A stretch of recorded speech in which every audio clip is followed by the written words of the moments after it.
Thank you, Kaustubh. Thank you, Markets Pro, for giving me this opportunity to interact with all the students of SIOM. SIOM is very close to my heart, and I've spent 2 good years at Srinagar Institute of Management, and it is, I think, one of the best opportunities that I've got to interact with the students, where actually I also belong to. So, today's topic: how technology can help you succeed during and post COVID-19.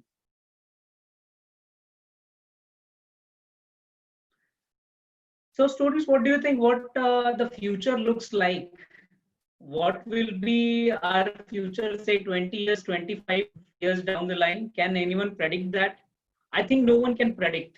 Just go back. How do we know that? Just go back 20 years down the line. Can we imagine us now that we are actually purchasing so much online, or we are able to book a cab through simple mobile app? We are ordering everything. We are ordering our food, our medicines online. Would we have thought this will ever be possible 20 years back? Absolutely not. So if you are thinking too much about the future, what kind of opportunities you'll have, how the technology will change everything. So just get rid of all those thoughts, because no one is able to predict exactly how the future is going to look for us. But definitely the way technology is progressing, there are going to be better opportunities for human beings. There are going to be equally more challenges also, and it is our responsibility to become more proactive to face this future that is definitely uncertain. So what is the best way to predict the future? I would say the best way to predict the future is to invent it. 20 years back, 25 years back, the big companies, enormous companies that we see today, it could be Amazon, it could be Google, it could be Apple, or you just name it. Any of the big companies, they started very small. They started in a garage, but they knew what technology will bring in the future. So they started working on it, and how they did it, it is a wonderful story. Amazon, no one would have imagined it will become such a big organization 20 years down the line. For continuously 10 years, the Amazon was making losses. Facebook did not make money in initial so many years. Facebook's objective was only to connect with people, uh, to uh, to develop a platform where people can interact with each other, share with each other. So they just consistently worked on one concept, and then uh, their basic objective was to simplify human problems. So Amazon solved the problem of purchasing everything, going to the store, and avoid all the hassle. Facebook made it simple to know what our friends are doing, what our colleagues are doing. LinkedIn also did that. So they actually saw themselves solving human problems, and that's how they have brought themselves to this level in a very a long term. I mean, they were consistent in their efforts, and that's how they become so much used today. So with all these technology in place, you must be confused what we should do, where we should focus on. Okay, my friend is doing this, so I should do that. Okay, my professor is telling me this to do, or my parents are telling me to do this. So there must be a lot of confusion in your mind. And what we usually do, even many of us have been students, we usually try to copy others, and we usually try to follow the trends. Okay, my friend is going for this company, so I'll also do that. My friend is choosing that particular maybe technology, or that particular industry, that particular sector. So there must be good opportunities. Don't go with those thoughts. You need to analyze the data. Thankfully, we are living in such a era where there is a lot of information easily available. There are a lot of resources easily available. So you can analyze the data, you can check out the resources, and you can find what is good for you. So you should act, not react. Remember this very well. What kind of future business opportunities will be there? Because I'm coming from this business background, so I'm actually about. I should actually tell you about what kind of business opportunities, and there must be a lot of students who don't want to follow traditional path of choosing a job for themselves. They want to start a business for themselves. So they must be having a question in their mind: what kind of business opportunities do they have in future? But friends, business is never done from a mindset of uh, for selfish reasons. It is never done, or it is never done to earn a lot of money. Business is always done to solve what kind of problems are there in the society, and those can be solved with a business model. So always try to find in the society or in your surroundings what is that one problem I can solve and how it can be converted into a business idea. Very, very simple examples we can see around. Take an example of Airbnb or Oyo or Ola or Uber or Amazon, Flipkart, any of the companies. These companies are trying to solve the problems in the society. And if your objective is to solve the problems in the society, then the money and the business model, business success becomes a byproduct of that. So focus on what problems you can solve, not what business models you can build. Make effective use of technology to solve human problems. All these companies, now business models are changing very fast. We would have never imagined 20, 25 years back uh, uh, having such online sessions, but technology has made it possible. So everywhere technology is helping people to solve the problems. Technology is never a threat to human beings, at least till now. And it in near future, it will not be a threat to human beings. Technology is always going to be there to help us perform better, to help us survive better, and to solve our problems. And it is up to us how we make effective use of technology. And technology is always going to need people. So technology has been replacing people, but at the same time, to operate technology, technology needs people. So there are always going to be job opportunities available for you. So it is up to you what kind of skills you bring to the table. If you have very unique skills, very niche skills that very a few candidates have, then there are definitely going to be job opportunities for you, business opportunities for you.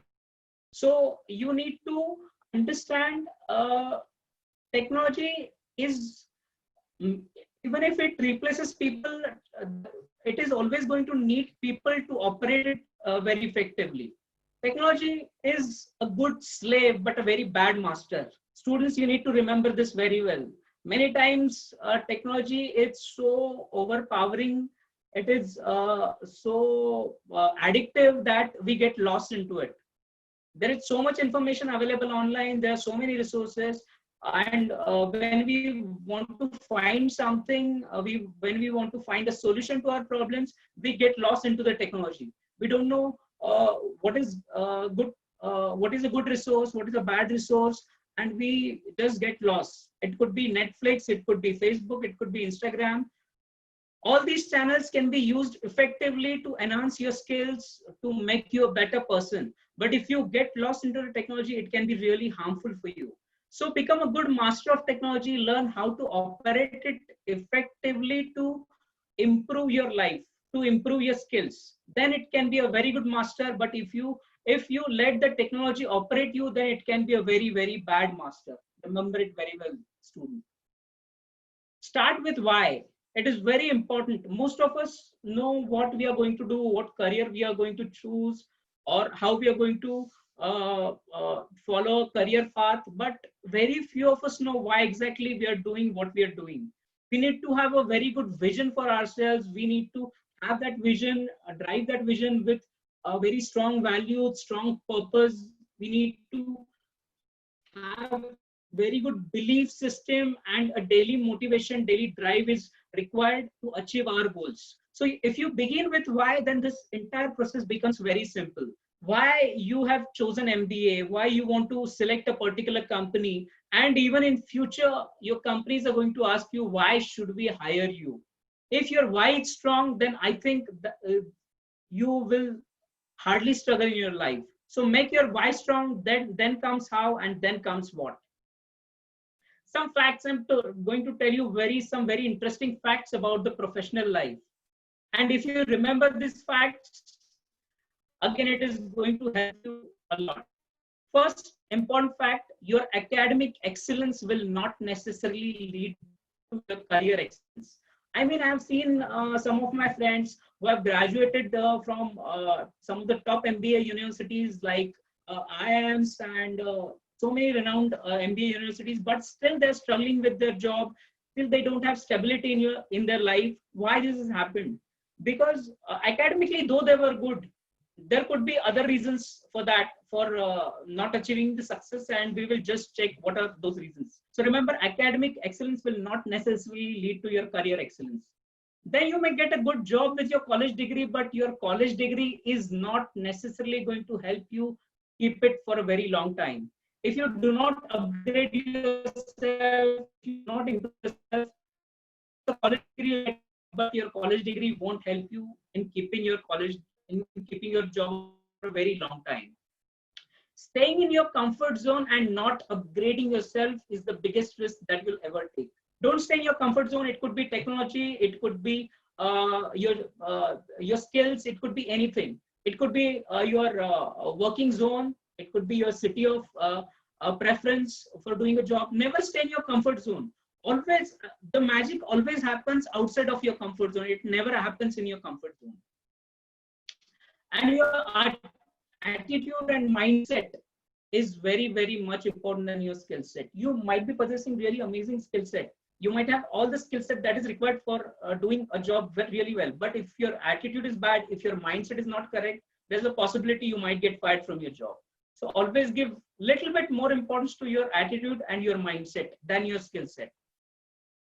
People skills are very much important than individual skills. Individually, you might be a good performer, but if you don't know how to work in teams, how to follow with collaborative approaches, how to manage really well with the people whose attitudes or whose maybe background is completely different than yours, you need to learn those skills. So people skills are always going to be more important than individual skills. You need to be a good team player if you want to go far. There is a saying, if you want to quickly go somewhere, then you can walk fast. But if you want to go very, very far, then you should walk people. Good salary does not lead to financial stability. You might be thinking, okay, I need to get a good package after my MBA, maybe 10 lakhs. Oh, that's less, 15 lakhs, 20 lakhs. Let me tell you one thing. Your good salary is not necessarily going to lead to your financial stability. So financial stability and good salary are not really connected to each other. How we'll see that again in next few slides.